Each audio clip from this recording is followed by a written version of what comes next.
reasonable time. So do I.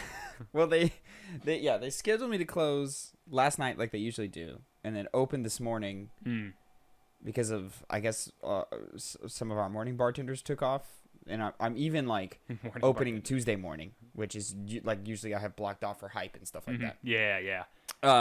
So that's going to be delayed today or this week or may not happen. I don't know. We're going to figure that out as it comes. But yeah, I'm tired. I'm a tired boy of the last, I don't know, 22 hours. I've been working for like 14 of them. So damn. Oh, did you like go to work last night and then get off and then wake up in the morning and go? I literally, I got off, ate, went to bed, came back, woke up and went to go work again. So, you know. Yeah, that's not fun. Yeah, it's never fun. Do you at least get to sleep in tomorrow? No. Jesus Christ. No, I work tomorrow morning. All those people need to get their morning drink on, huh? They do, man. They really do. Anyways, on a weekday. That's beside the point. Connor? Alcoholism's not beside the point. My growing alcoholism is, though. Anyways, Connor, let's drop some sense on him. What's poppin', players? Welcome back to the Two Penny Gamescast. I am your host, Tavin Bothel, here with my good friend and co-host, Connor Elliott. Say hello to the people, Connor. Howdy. Are you upset because I caught you there? I caught you doing a little, your little mockery. No, it's not. It's a way to know what's coming next. Oh, for sure, for sure. Yeah, I see. Anyways, ladies and gentlemen, you can get this show every Monday, 8 a.m. Central Time, YouTube.com/2pennygamescast, or mainstream podcast services of your choice. We're on the Spotify's, the Google Podcast, the Apple Podcast. Please, SoundCloud. Please go listen, subscribe, follow, share with a friend. We really would appreciate it. And thank you so much for listening. If you didn't know, this show consists. It's a show where me and Connor get together and we talk about the new video game news going around that you need to know about. We each come to you with two topics, 2 pennies, if you will, and we give you our 2 cents on them. This week, Connor, lots of shit getting announced. Yeah, lots of announcements. So I don't know how long this episode's gonna be. We might just breeze through because it'll be a lot of this is cool. Nice. And for the first time ever, I think we had some new information drop today rather than the next day. Nah, this isn't the first time. This isn't the first time. It's happened before. But you're right. You're very often. It's like podcast goes up. Game-breaking news goes live, and we're like, all right, well, there goes our clicks. Yep. They're gone. Anyways, ladies and gentlemen, let's get it started with, as Connor hinted, his first penny of the day. Kingdom Hearts is back, baby. They dropped a Kingdom Hearts 20th anniversary announcement trailer, which I'm playing here, which consisted of 2 different mobile games. It looks like. You know, honestly, that's the realm where Phil should come in and tell us, because I'm even confused on that kind of stuff. Does anybody care? Anyway, shout out to Phil, my co-host of Hype. By the way, ladies and gentlemen, if just talking about video game news is enough, you can go watch us play video games over at twitch.tv/2pennygames every Tuesday at 2 p.m. Central, except for this week because I'm busy working. It's so fun. Me and Phil sit down and we do a little show called Hype, Hyep, Have You Ever Played, in which we show each other video games that the other has never seen or played before. This week, we're continuing our adventure into both of our first time playing Tiny Tina's Wonderlands, which if you listened to the last week's episode, you got my full impressions on. There will be a full After the Hype review for that, which, by the way, there is right now live just this last week an After the Hype review for Uncharted 4 for Phil's first time playing it. So go check that out to go see what a first time player thinks of A Thief's End. Anyways, Connor, back to the Kingdom Hearts. So yeah, this first one, Kingdom Hearts Union? X Dark Road. X Dark Road. Wow. Oh, cool. That's not. X. You keep I meant to do the X. He did the X. Yeah, so it was playing here if you were watching the video version. A finale of something. Okay, it's something. It's some kind of point-click thing, adventure type game or something. I don't know. Zero interest. I'm cool. There's a specific audience that I bet was really happy to finally Your get the Kingdom Hearts hardcore will dive in and be like, oh man, this changes all the lore. Anyways, so and then they dipped straight into a trailer for another game in which it was just about how everything is connected. And you need to play all the games if you want to understand what's going on here. And this is a Kingdom Hearts game. And if you're watching the video trailer, you can see it now. It's some kind of some kind of action game, some kind of action mobile game of some sorts where there's a guy running around doing Kingdom Hearts stuff. He's doing combos that look familiar. This looks like. The question I have is how important is this? Because Kingdom Hearts has a tendency to just make How side important games. is it? Is any of it? There's None of it's important. Literally, there's a whole entire backstory for a character in a DS game that comes in Kingdom Hearts 2. Roxas. Ladies and gentlemen. His entire thing, right? Ladies and His gentlemen. entire backstory. Listen. Yes, that's true. Listen, ladies and gentlemen. I just, in this last year, give or take, played Kingdom Hearts 1 and Kingdom Hearts 2. These games don't have stories. They don't. It's just nonsense. It's all nonsense. It's just whatever they wanted at the time, and then they have to write their ways around to figure out what they want. These games don't have stories. These games aren't important. So no, I'm not giving any credence. This isn't like Metal Gear Solid, where like the story is important and you do have to go and play fucking the one PSP game to understand what's happening in 5. No, I refuse, because guess what? You still play those games and everyone is still scratching their heads going, I don't know what's going on. Because the shit doesn't matter. The problem with Kingdom Hearts is they get very meta with their story details, and that gets to the point where it seems like it's not just the problem nonsensical. with Kingdom Hearts. The problem with Kingdom Hearts is whoever's writing is on drugs. The darkness in your heart, Tavin. I got a lot of darkness in my heart your right now. Anyways, Kingdom Hearts Missing Link. It's another mobile game. The first one was coming out August 2022. This one is getting a closed beta test in 2022 at some point. Mm-hmm. That wasn't the big news, though. And then it's on to the real news, the big news. It was a full announcement and cinematic trailer with like some gameplay-esque things going on in it. At least it was definitely in the gameplay engine, and they slapped a HUD on top of it. For Kingdom Hearts 4. Brand new art style. Yeah. I don't like it. I think it kind of detracts from what makes Kingdom Hearts unique, and it's now really hard to distinguish this from Final Fantasy and where Final Fantasy's been for the last decade at this point. I never played all of Kingdom Hearts 3. I picked it up. I ended up kind of getting bored with it. It didn't really do what I expected it to do for me. So I have no clue how that game ended, but I did know that there was a transporting to another world type deal like we see going on here.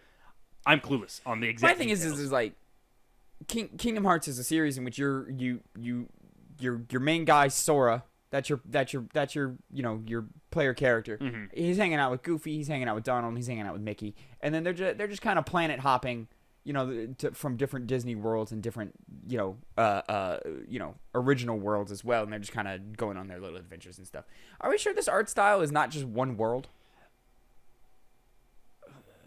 I'm assuming it probably is, because it'd be kind of weird for them to jump the whole game, because they have changed art styles for specific worlds before. I think of the what is it called, the Big Willie, the Mickey Mouse like Steamboat Willie. Yeah, Steamboat Willie. That they kind of switched it up for, and then I don't know. It's possible that this just looks this way for this one world. Mm-hmm. Maybe not, because that actually sounds like a lot of work. In which case we will never see this game anytime soon. But maybe it's this way so that like it's actually easier to make, and they can crank it out a little faster and easier, and they can do big spectacle moments like they show off in this trailer, without having to break their back for reaching for an art style that harkens to PS2 generation games, or maybe this is just the direction that they wanted to take. I don't know. Yeah, I mean, this is one of those things where it was very heavy on the presentation, so it's kind of hard to say what the entire end of the game is going to look like. Yeah. We get a little piece at the end of this trailer showing some old characters. Some Donald and Goofy. Yeah, some Donald and Goofy. Yeah. So obviously they're not just completely I'm assuming they're not completely abandoning Disney worlds and whatnot. Oh, no, I doubt it. Yeah, I don't know. I really have no clue which. I mean, when they do the inevitable like Pirates of the Caribbean world, that'll look natural for once. Yeah. And then obviously they have some Organization 13 stuff coming in here. Who knows what's going to... I have no clue. Phil's not here, like I said, and he seems iffy on it from his. There was a meta ass line at the top of the trailer where it's like, if you don't like where this story has gone, get bent, basically. Yep. And I was like, okay, it's kind of that's a take. So here's Donald and Goofy on the thing, still quite cartoon, still animated, but like just not in the way that we're used to seeing Kingdom Hearts look like Kingdom Hearts. Yeah, it still looks a little bit more photorealistic. It's obviously not as cartoony. And let me pull it back a second, just because I don't like the style. It's still beautiful. Like it looks great. Everything looks great. It's just it kind of detracted from what kind of made Kingdom Hearts unique alongside all the Final Fantasy stuff. Yeah. And now it just looks like Final Fantasy. Mm-hmm. So, yeah, I don't know. Connor, when are we seeing this game? Fucking right? Who knows? I don't know. 28? One of those things you literally cannot measure. Yeah. I think it's an impossibility at this point because Kingdom Hearts has a track record of taking extremely long times, and this is far out. It seems really for the most part just for 3 though, isn't it? 3. I think wasn't there. No, there wasn't. Yeah, it was really just for 3. But that was their newest game, the newest main entry, and this is the next newest main entry. So it's believable to think that it could come years and years. I know, but we're not going to take a decade for this one. No, I doubt that. I think they know what they're doing for this one a lot more than they did for 3, because 3 did weird things. All right. Yeah. All right. I'll be honest. This was a franchise I was not expecting to get another mainline installment for. Mm-hmm. So we'll see. We'll see. Because I don't think this franchise is garnering any new fans. I think it's it's at this point it's only got its one fan base, you know. So but maybe that's just me, and maybe I'm talking out of my ass. It's a large marketable fan base at the end of the day, at the very least. Yeah. Because there's tons of people that like playing this game. Whether I'll jump on it, I don't know. I'll wait and see. Because I didn't even like 3 all that much to play through it all, so I don't know if I'll be the same way with this one. 2 enough to where I would probably give this a chance and play it. But I mean it's gonna be exactly what everything else is. You know, like I just don't see this is a franchise that I believe needs to. I think they should just blow it all up and start over personally, but you know, that's obviously not going to happen. But it's, you know, we'll see. Anyways, Connor, let's move on to our second penny of the day. Your second penny, in fact, and let's talk about this Activision Blizzard stuff that's happening. Yeah. So once again, Activision Blizzard in the news. We are pulling a Bloomberg article by Jason Schreier and Cecilia D'Anastro. Excuse me for mispronouncing your name. Activision makes 1,100 game testers full-time employees. Activision Blizzard Incorporated said it will convert about 1,100 U.S.-based temporary or contract quality assurance workers to full-time staffers. The move comes after years of criticism over the video games publisher reliance on part-time employees and their tenuous working conditions. The change will increase headcount at Activision's publishing arm by 25% and boost the minimum salary for those workers to $20 an hour. According to a statement from the company, the workers will also be eligible for full company benefits. In December, Activision converted 500 temporary roles to full-time positions while also ending 20 contracts. Outrage ensued over the job cuts, spurring a union push from a contingent of quality assurance testers at Raven Studios, the Activision-owned studio that works on Call of Duty games. After Activision refused to recognize a union at Raven, the National Labor Relations Board in February heard arguments from both sides, but hasn't issued a ruling yet. Quote, this change follows a progress that began last year across Activision Publishing and Blizzard, a spokesperson said in a statement. An Activision Blizzard spokesperson said Raven workers won't receive the new pay initiatives, quote, due to legal obligations under the National Labor Relations Act. The spokesperson added that, quote, whether Raven workers choose to unionize has nothing to do with the salary increases elsewhere for Activision's QA workers. Sarah Steffens, Secretary-Treasurer of the Communication Workers of America, which is representing Raven in its union push, called Activision's union exclusion of Raven workers especially galling, considering those quality assurance professionals have been at the forefront of the effort. She said Activision is trying to, quote, divide workers and undermine their effort to form a union. Activision's, quote, disingenuous announcement is further evidence of the need for workers to have a protected voice on the job. In an email to staff on Thursday, Activision Chief Operating Officer Josh Taub acknowledged that Call of Duty's format has changed from an annual release schedule to an always-on model. Along with that change, the company has, quote, grown our workforce and support across our studio. The move to better integrate quality assurance workers will buoy Activision Blizzard's service game model, where a title is supported indefinitely with regular updates rather than a one-time purchase. Activision Blizzard will bring on additional quality assurance support from external partners, the memo said, as part of a long-standing studio and industry practice. For those hoping to work their way up in the video game world, quality assurance jobs are considered entry-level positions. However, across the industry, these workers have complained of low pay, overwork, and uncertainty over how long their contracts will last. All right, so it's nice that everybody's, getting full jobs. They don't have to, they got a little more job security and all of that. Sucks that we had to fight this hard to do it. And unfortunately, I also saw from Jason Schreier via Twitter and stuff, the allowance of all of these full-time workers on this end means other workers aren't getting any type of pay raise or extra benefits within this next year. They localize it to a certain group of people in their company rather than a widespread company initiative. So, yeah, overall, I think a net positive here. But you kind of salt and pepper season some not so great stuff in there as well. But I guess when it comes to Activision Blizzard at this point, we'll just kind of take what we can get, right? Yeah, at the very least, it's not anything remotely similar to the story that happened a couple months ago. That's got them in such hot water, right. And understandably so. And then even on top of that. Forgot where I was going with that one. Oh, quality assurance, QA, game testers and stuff. That's a thankless job in this industry. Long and monotonous, apparently. Those guys. Oof, that's a grueling job. It's not just sitting around playing video games having fun. Like you are intentionally trying to break the game in each and every way, and you have to painstakingly take notes of everything you do to figure out where in the code the process went wrong. Because it's like oh. The floor broke out when I entered this room, but it only broke out because of this item I picked up 10 hours ago. And weird stuff like that happens. So, good for people who are, getting their full jobs and stuff. And overall a step in the right direction. Yeah. So that's good to hear. Connor. Moving on. My first penny of the day, something moderately interesting, I think. Max Payne 1 and 2 are getting remade.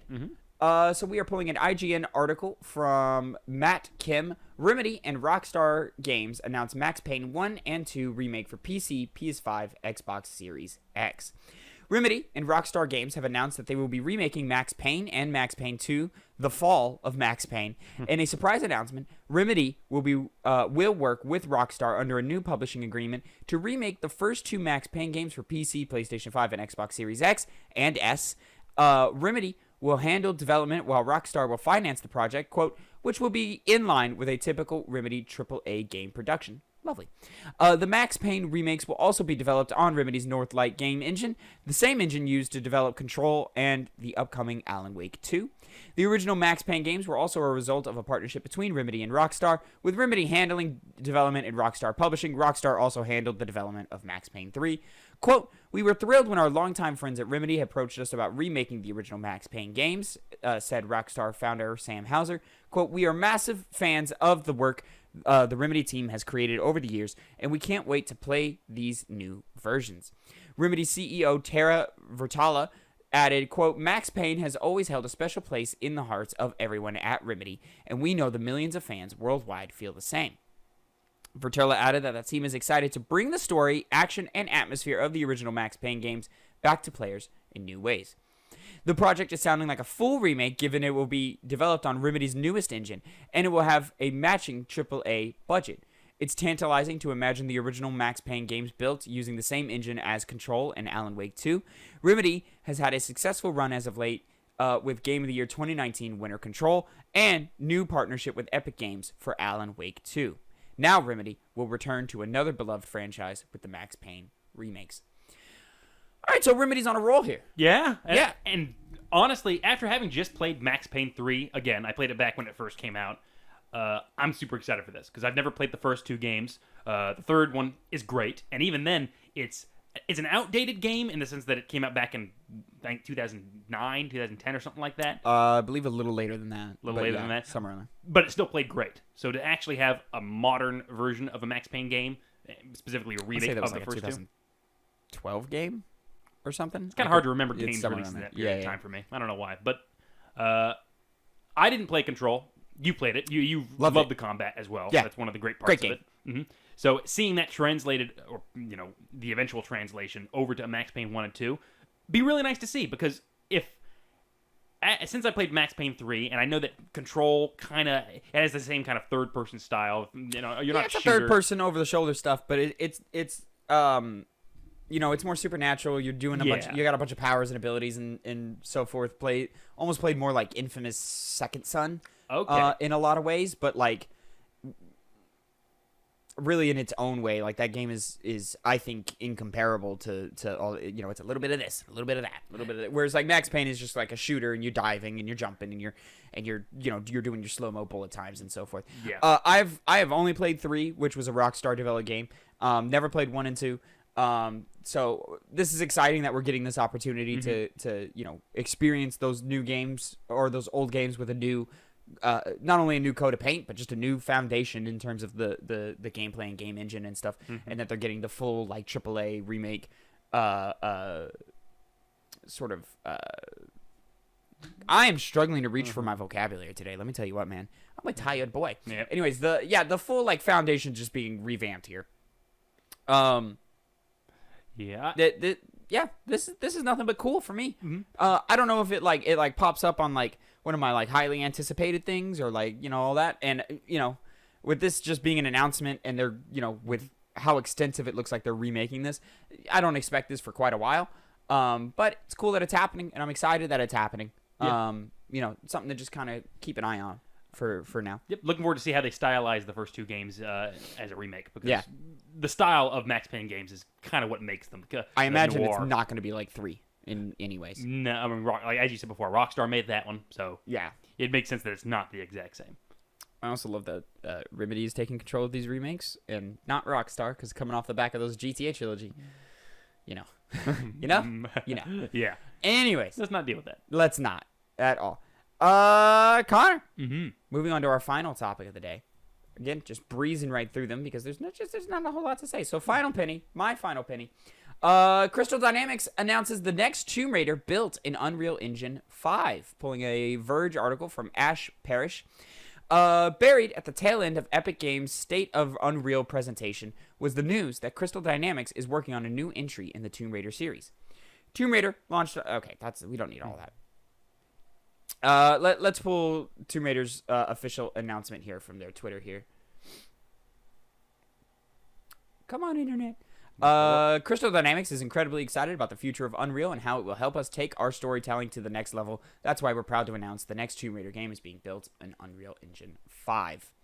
And then on top of that, Dallas Dickinson, franchise director at Crystal Dynamics, used the announcement to tout the advantages of creating a game with Unreal Engine 5, saying, quote, "This new engine translates into next-level storytelling and gameplay experiences.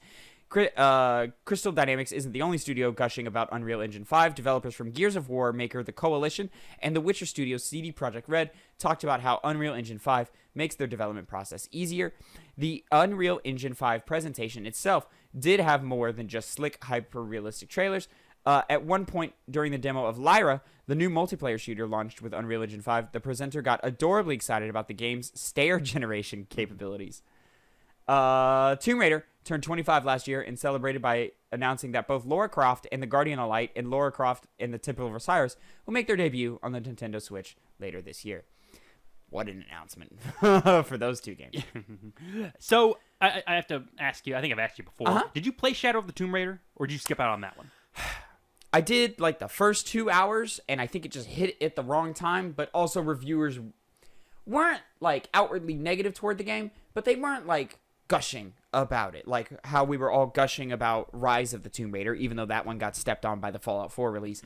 And even the 2013 reboot Tomb Raider Great game. was really good, and it just, but, I think they really found their footing with Rise. The world, how they want you to traverse the world, Yeah. the mechanics they do. And then it's also worth noting that Crystal Dynamics didn't do Shadow. They went off and did Avengers, and then Eidos Montreal did Shadow of the Tomb Raider. And it's been 4 years since then, so I think what, 6, 7 since Rise of the Tomb Raider, which was 2015. So yeah, about 7 years since then. Crystal Dynamics, you know, all right, this is probably the nail in the coffin for the Avengers game. Like, all right, it's done. Yeah, I imagine maybe one more cool expansion, and then they're gonna be like, all right, we're slowing down.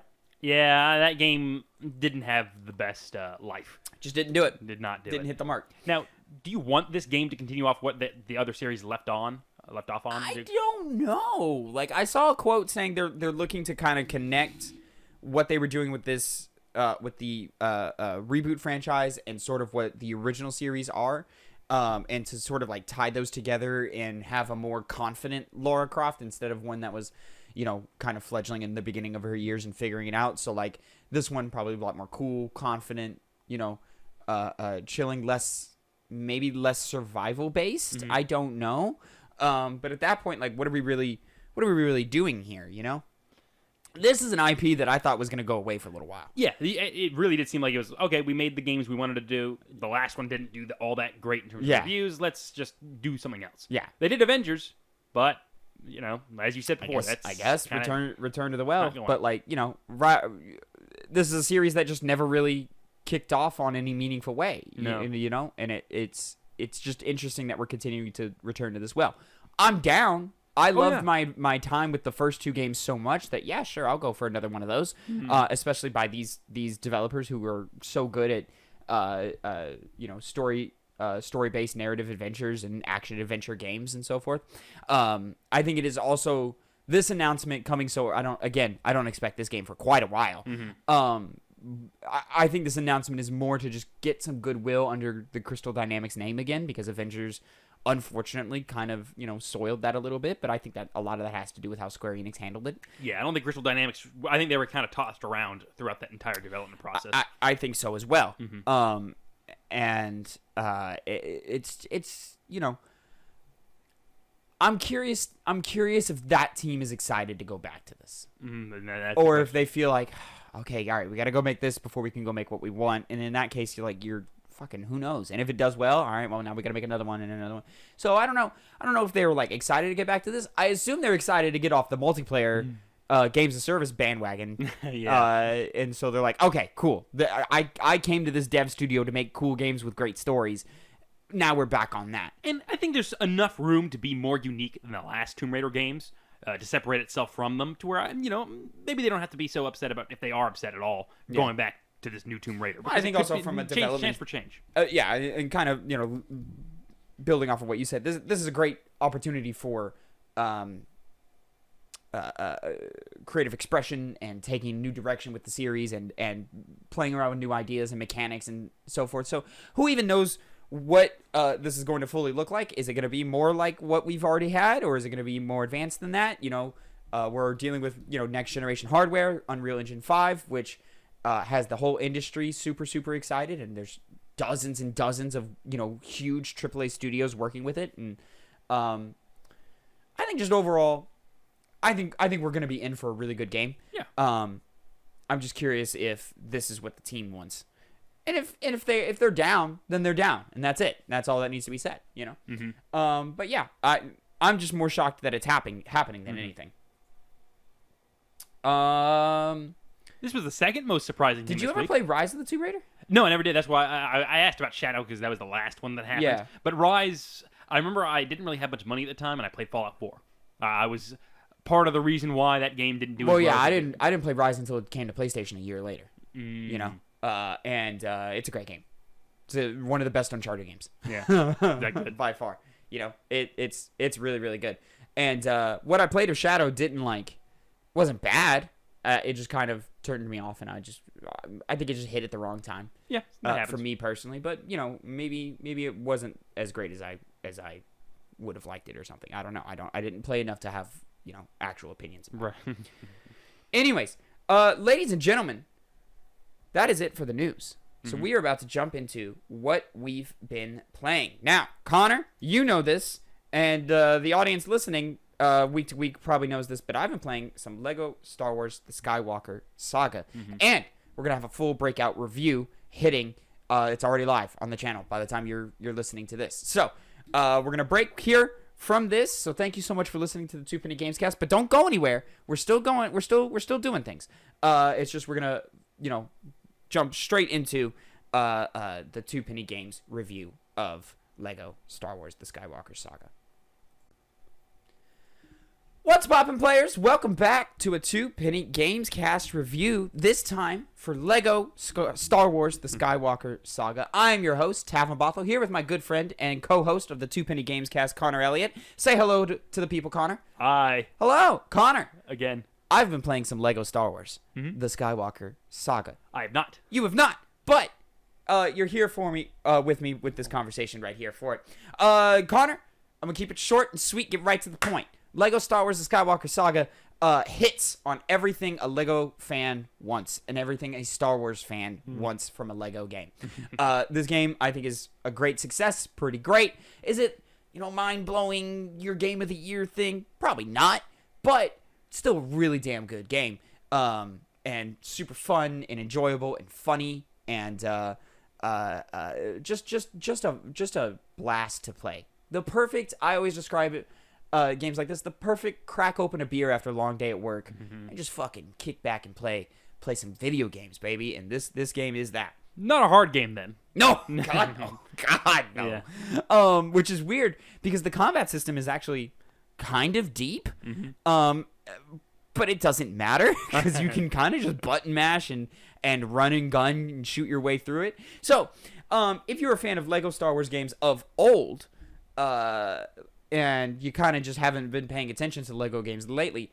Also, I'm going to pause right here with this footage that I recorded from the first time I played it. The opening cinematic to this game is enough to bring Star Wars fans to tears. No, yeah. It is so good and so cool and so epic. The way that they do this cool montage thing through the different generations of Star Wars and how they use in the editing they use a lightsaber to kind of cut between moments and so forth that you'll see here in a minute where Rey will swing it, and I believe it cuts to Luke is the first thing. I watch this cinematic every time. Every time I load up the game, I watch this cinematic. It's so cool.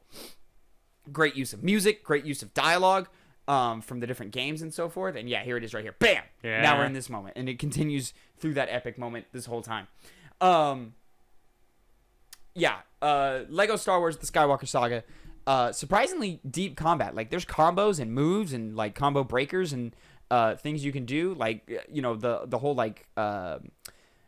character action game guys like your DMC fans and so forth are really breaking it all down on Twitter. I'm seeing videos of them being like, hey man, you can do an infinite air combo if you do this. It's weird that it's here because it doesn't need to be, but you can do it. Yeah. I mentioned it to you in the text. I saw the infinite in fighting game terms is where you just can keep doing a move over and over again, basically allowing you to win. Yeah. General Grievous can do that, which I don't know how. I don't know why. Totally not necessary. It doesn't need to be there, but it's there.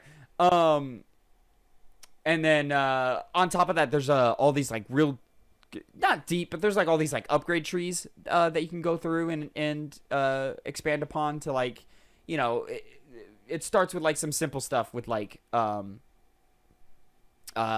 you collect studs, which are the currency in the game, from a greater distance, or you can run a little faster, or you got some more health type things to each character falls under a character class. So there's Jedi and Sith, or there's heroes, which are you're more general shooters. Who's a good example of this? Finn from the sequel trilogy is a hero class guy. There's scoundrels for your Han Solo type characters. There's bounty hunters and droids and all these things, and then you can do little individual upgrades for all of those to just kind of get little stat bonuses. I'll be honest, they don't always matter. And for the most part, I'll be honest, they don't matter. You want your general upgrades, collecting studs from further away, sprinting a little faster, got more health, your ships, when you're in ship combat, you do some more damage and stuff. So those are all cool and great, but as soon as you break down into the individual class stuff, I'm sitting there, I'm like, I don't need any of it. I don't need, when I'm a Sith Lord, I don't need to elicit more fear in the enemies and, get them to run away from me faster, because I'm kind of just wiping the floor with everything I step to. So when the game opens, you get to pick. You have to start at the beginning of one of the 3 trilogies, but you can pick any trilogy you want. If you want to jump into the original first, the prequels, or the sequels, you just have to start where the trilogy starts. So episode 1, episode 4, episode 7, and then you play your way through those right now. Now, I'm assuming you're doing the way the movies were released. I did it based off of order of release. It was either that or I was going to go chronologically. I was not going to start with the sequel trilogy. No, not. I've completed the original trilogy and the prequels, and I've started the sequel trilogy. Okay, short, because it's a short game. Relatively, yeah. Or you play it a lot, too. Each episode probably takes about 2 hours. Oh, okay. Yeah. Yeah. So, you're in there doing that. There are 6 levels per episode, but there are, instead of, like, going back to a level hub that you did in the original game, there's, like, an adventure line, so, like, that will connect you to the next level. So, like, what's the best way that I could break this down? Tatooine in episode 4.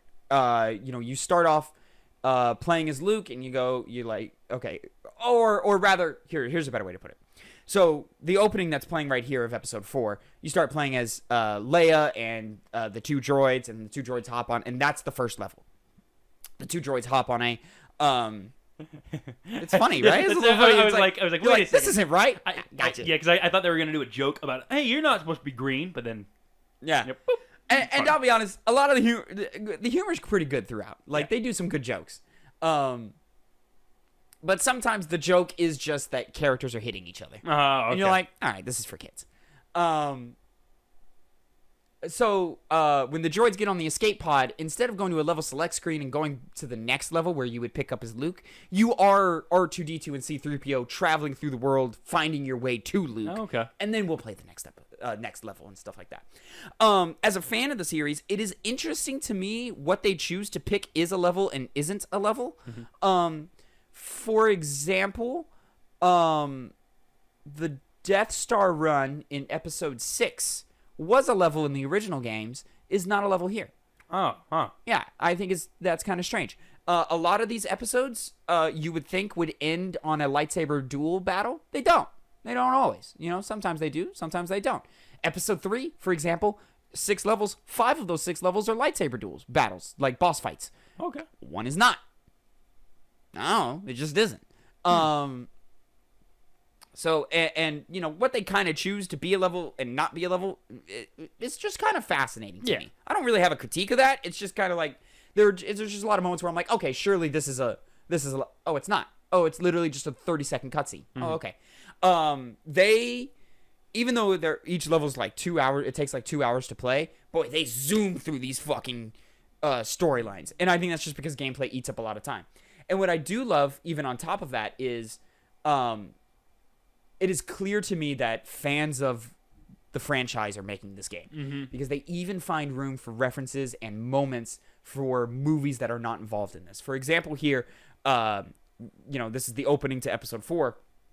You're playing as Leia shooting up some stormtroopers or whatever. Darth Vader is about to be introduced. Now, the movie Rogue One has that famous hallway scene at the end with Darth Vader where he's cutting up a bunch of rebels and stuff. Obviously, Rogue One is not involved in this collection, but they find moments to pay homage to those iconic movie moments, which is great. I think there was even a moment to the right here, bada boom, where the lights go down. Yeah. It's literally like beat for beat, like this is his introduction into that hallway, and then bam, there he is. And then later there's a scene where he's cutting up a bunch of rebels in a hallway. And again, like they always find, something kind of fun and kind of jokey to kind of, do here, which is all great and fun and a good time. And there's always like a good laugh or something. Mm-hmm. They always keep it light, you know? It's always like, hey, we're not sticking here for that long. On to the next moment. Mm-hmm. Which, sometimes is great. And sometimes I'm like, oh, I would have liked to have stayed there for a little longer. Or I would have liked to have seen this moment play out the way it played out in the movie, so more emotional rather than comedy focused. Not like more emotion. I just would have liked to have seen that moment. Oh, okay. And instead we were like, all right, on to the next bit. Okay. We don't have time for that type. It always feels like we don't have time for this type thing. Like we gotta go. But it's for kids. You know, you got to keep their attention. They can only do so much at some time and so forth. Yep. So yeah, here is a good example of like, this is where they introduce like different melee combos and stuff. So you got, you knock dudes into the airs, aerials, slam them down on the ground. There's counterattacks for when they attack you. Almost never happens. I think I've successfully countered an enemy once just to see what would happen. And I was like, okay, yeah, he got countered. Cool. Now I'm going to beat the fuck out of him.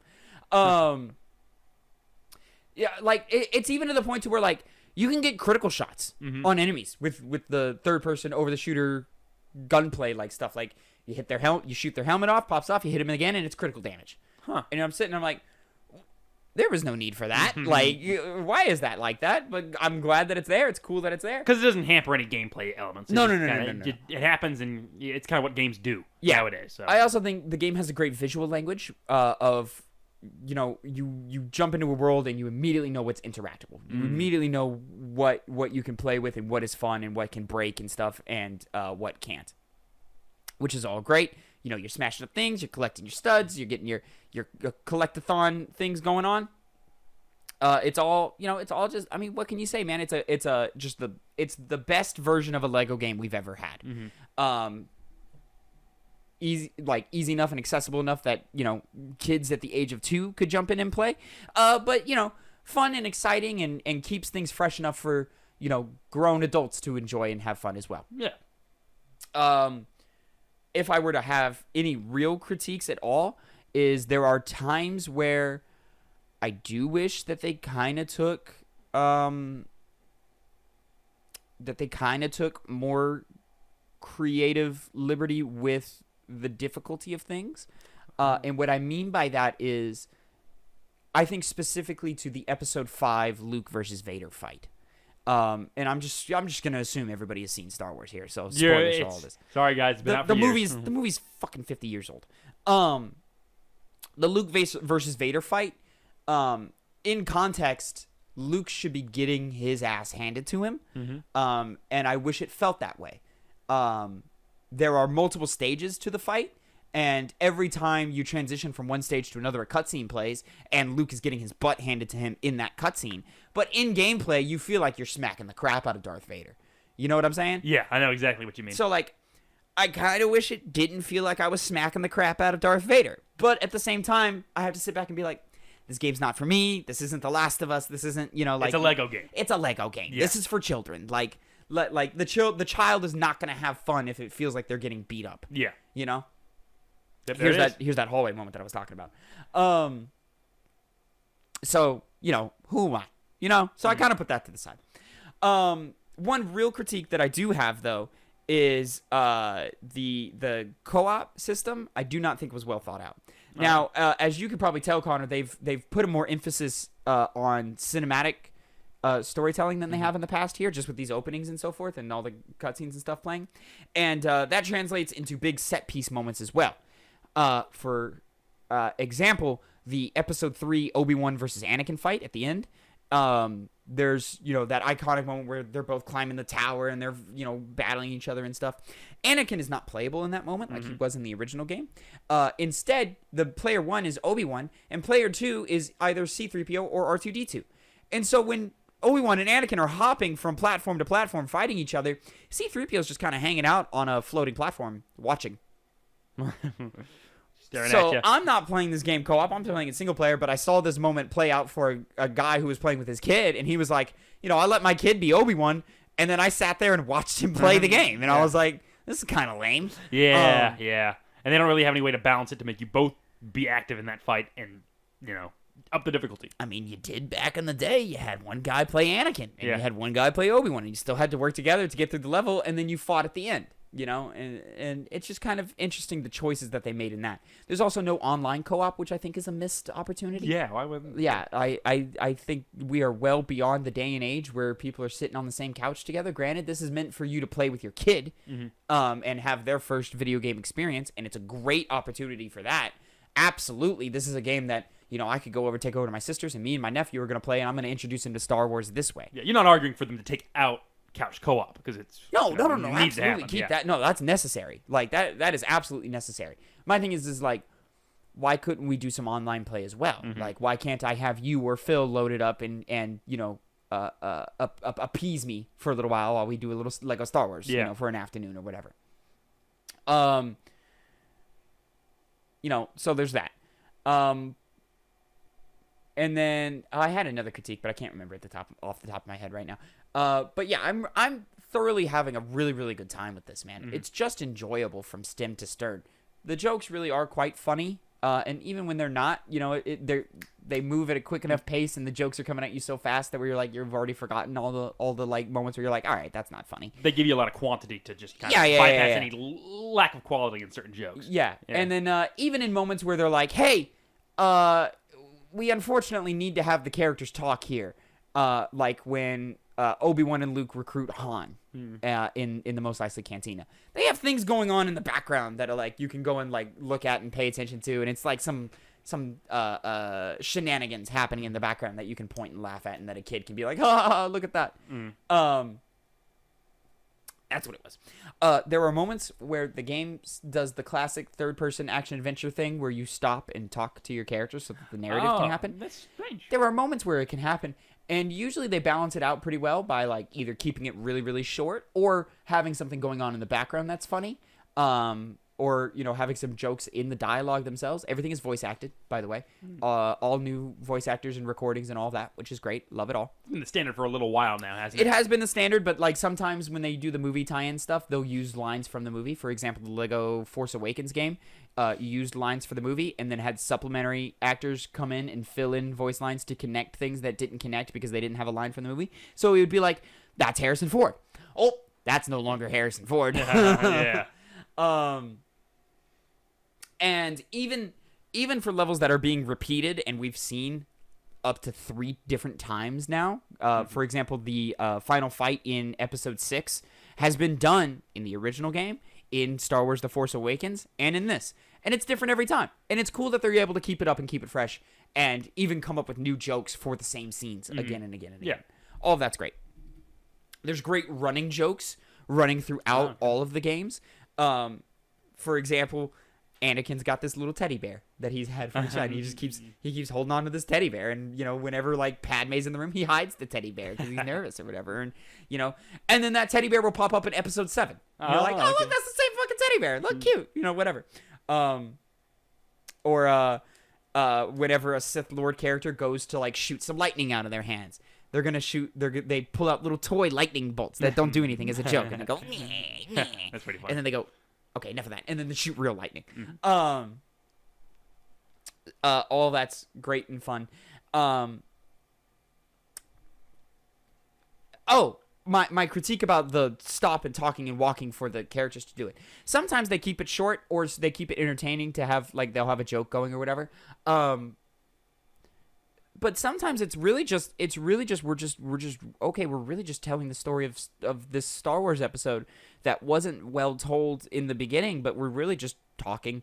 The first time that this happened that I can think of is the first time you reach Coruscant in Episode 1, and Chancellor Palpatine, or Senator Palpatine at that time, comes up, and you just follow him, and he sits there and talks to you about the Senate for a little while. And I was sitting here like, if I'm a kid, I turn the game off at this point because you're just sitting there talking to me about the Senate. That's the stuff they hated in the I was literally like, why are we doing this? Like, what is going on? It was just interesting. Usually they take good liberties or they crack good jokes or they shorten up storytelling beats that don't matter as much in terms of like getting back to the gameplay and getting your hands back on the sticks. And then, but sometimes they do, sit in a moment for a bit longer than I would like. I've noticed in my short time that I've been playing Episode 7, they're still telling the same level of jokes where like people are getting hit and they're, a character will pull out a little gag thing. But like, they took a lot more liberties with 1 through 6 so far. Like 1 through 6, they took a lot more liberties like with storytelling jokes and making fun of things.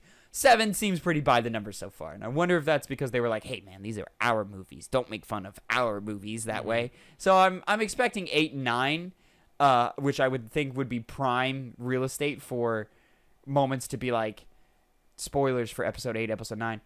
your parents were nobody. Just kidding. Your grandfather was Palpatine.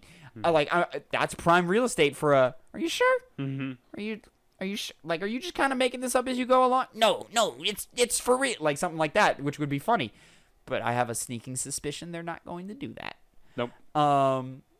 But it is what it is. There's great mini games that show up all throughout the different episodes. For example, episode 1 turns into when in the final battles you do the Gungan side of the fight, which has never been done before, which is cool. fun. But it's played out like a tower defense game. Oh, okay, interesting enough. Oh, Yeah. yeah. I mean, big war might as well have something unique. Yeah, it's just kind of Fun. a cute little moment where I'm like, oh, this is neat. The spaceship battles and controls and stuff, and that's how you fly. It's all like this open world connected galaxy and stuff, and you even have the option to go and just kind of free roam and free play and play as whatever character you want. Mm-hmm. An extensive list of characters that are playable in this game that I've barely even scratched the surface on. Do you have to unlock them as you progress through the story, or does it kind of just give you them all out from the? It is that you're unlocking them as you're progressing, but you also have to like. There are ones that are just given to you through gameplay, but there are ones that you have to purchase. I see. In game, and some day one DLC for character packs for like Solo: A Star Wars Story or The Mandalorian Season 1 and Season 2. Mm-hmm. There was another one that I can't remember off the top of my head. I, of course, bought those. Of course. Why wouldn't you? I wanted to play as the Mandalorian, okay? He's got a little baby Yoda that follows him around. It's cute. Does he do anything? Just follows you around. No, he just follows you Yep. around. If you attack, he's in... Did you ever see The Mandalorian or anything like that? Baby Yoda's got like a little shell, like an egg, like a floating egg that he sits in. And the doors can close up to kind of protect him. If you attack Baby Yoda, those doors close up. And he'll sit there and he'll do little animations or whatever. It's cute. But yeah, I'm just thoroughly enjoying this game, man. There's not a whole lot I can point to and say like, hey, I've got a critique for this, or or a crazy praise for this. It's just a good time. Yeah. Is there a lot of replayability after you beat all of it? Oh yes. They do a thing where like, these games are collectathons. They're all about getting all the studs and achieving true Jedi status on each level, and then there's like little mini kit collectibles you can get, and getting all the Kyber bricks, which are an upgradable currency and stuff that are rewarded for completing challenges and for finding all of the collectibles in a level and so forth. There's over 1,000 Kyber bricks. Damn. Which I'm assuming that's a lot in the context of how you get them in the game. It's a lot. And I'm just kind of knocking them all out as I'm going and having a good time. But yeah, as you play through the games, it'll be like there'll be a locked door, and it'll be like, hey, only a bounty hunter can get through here, but you don't have a bounty hunter in your playable cast right now, so you have to come back in free play mode. Which I'll say again, don't start with the sequel trilogy, because there's a lot of things locked behind the powers of Jedi. And if you've played if you know episode 7, you don't get a Force user until literally the last like 15 minutes of that movie. Yeah. So I would definitely recommend starting with one of the other two, because at least in episode 4, the second level gives you Old Man Kenobi. So that works. Or episode 1, literally 2 right out the gate. Yeah, obviously. Qui-Gon and young man Obi. Oh, that's another great running. R2 is always vomiting. R2-D2 is just throwing up all the time. I don't know why. It's a great joke. I love it. Every time it happens, I'm like, haha, the R2 threw up. It's funny. Yeah, but yeah, man, this game is great. If I was a kid, I would be playing this game every day for the rest of my life. Come home from school, run right to the GameCube. I'm assuming that's what it would be on if you were a kid. Yeah, something. PlayStation 2 probably, or something like that. And it really does take me back, and it reignites that love I had for those first few Lego games that I haven't felt. I've even like in excitement and lead up to this game, I was playing the original Lego Star Wars complete saga, which was episodes 1 through 6 from 2006. And I was like, this is cool, but like it's pretty simple and it's old and it's really for kids. And this one I'm much more like, okay, this is fully fleshed out. It looks beautiful. It plays beautiful. The music's great. The sound is great. The voice acting's pretty solid. The sense of progression I get from collecting studs and completing challenges and upgrading my characters and stuff is not necessary and doesn't feel very impactful, but it gives you a sense of progression that satisfies. I will be playing this game from stem to stern. I will be 100% completing this game. I'll be, I'm a big trophy collector guy. The trophy list isn't phenomenal. It's literally a lot of collect your first Kyber crystal and then collect all Kyber crystals. And I'm like, okay, I guess, sure, why not? Or Kyber bricks, rather. Or it's like, get true Jedi on one level. Get them on all the levels, And I'm like, okay, so there's no in between. There's no like checkbook. Like every 15 levels, I get a trophy. Oh no, it's literally you just do it and then you do it all, and then it's just story progress stuff. But the game is built in a way, and it's built well enough to where I want to do all of those things. In the little like free roaming segments where you're in those connected levels, connecting the actual levels from level to level, you are in free play. So like if you're running around the open world of Tatooine and you see something that is specific to a Jedi, you can switch over to Luke Skywalker from episode 6, even if you're in episode 2 or 1 rather. Or no, Tatooine's in both those episodes. Never mind. And you just run around as episode 6 Luke Skywalker, and you're moving things around and playing with this. It's all a good time. There's side quests littered throughout this whole game. I've mostly been ignoring them because I feel personally a Lego game doesn't open up until you beat the story. Then you get free reign. Yeah, and then you get free reign. So I've done a couple of side quests and stuff. They're good enough. It's a lot of like, go over here, talk to this person, go over there, collect this thing, go over there, fight those enemies, and then come back and stuff. Super simple. It's not a whole lot of thought put into any of it. But does a lot of thought need to be put into it? Like, you're here to break things, right? And to fight stormtroopers and stuff, and then call it a day. The light puzzles that are in the game are all super simple. Once you do one, that's pretty much all you're gonna do. Like, for example, every time you use R2-D2 to open up a door, it is the same puzzle every time with the same solution. And they don't advance on it. They don't iterate on that idea. They don't do anything. Everything gets more creative the deeper into a trilogy you go. So the first episode of a trilogy, 1, 4, and 7, are all super simple. Obviously, I haven't played the sequel trilogy. But like, things happening in episode 3 and in episode 6 were more dynamic and built upon ideas more than things that were happening in episode 1 and 4. So like, obviously, because you can start any trilogy, they had to keep the ideas at a base level, like introductory things, and then they could build a little bit, but they don't build that much because they don't have that much time to build. Yeah.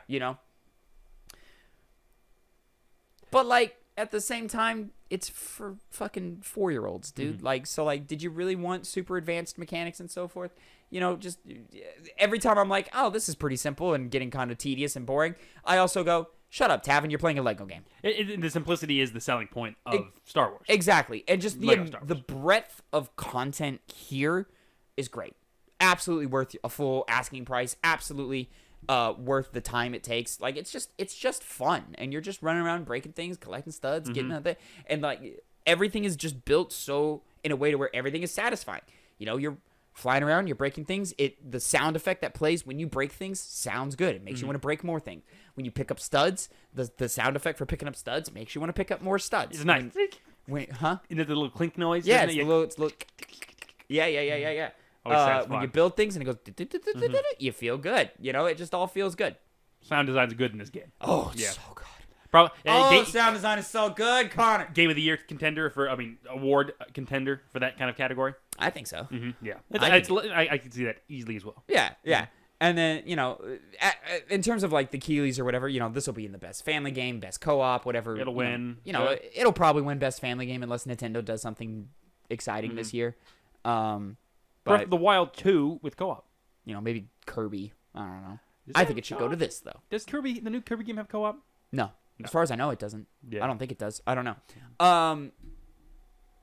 Fuck. You know what? I meant to mention it at the top of the review. It's just unfortunate that the people over at TT Games are having to crunch so hard for this game. Yeah, it got delayed that one point. Yeah. When it was supposed to come out last year. They've been getting their asses kicked. And you know, it's nice to say all their hard work paid off, but like, was it necessary?